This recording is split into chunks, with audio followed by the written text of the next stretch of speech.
ஓய் என்னடி பண்ணுற பொண்டாட்டி? Miss you, love you. வீட்டுக்கு போய் சாப்பிட்டுட்டு குளிச்சுட்டு ட்ரெஸ் மாற்றிட்டு வந்துட்டேன். இன்டர்வியூ முடிஞ்சிச்சு. 4 o'clock அங்கே மீட்டிங் இருக்குது. 3:30 கிளம்புறேன். காஃபி குடித்தேன். Miss you, love you, Tata.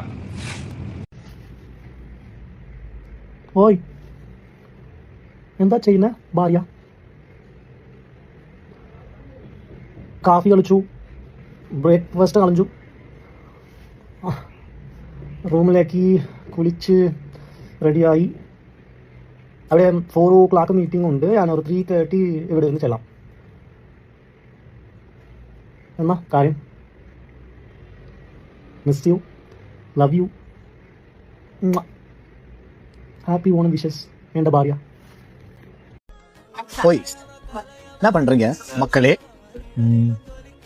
Cook with கோமாளியில் eliminate ஆயிட்டேன். வீட்டு வந்துட்டு குளிச்சுட்டு ட்ரெஸ் மாத்திட்டேன். இப்போ குக் வித் கோமாளி போக முடியாது. 3 மணிக்கு ஒரு மீட்டிங் இருக்கு. 2:30 இங்கிலேருந்து கிளம்புறேன். காஃபி குடிச்சிட்டேன். Love you, miss you.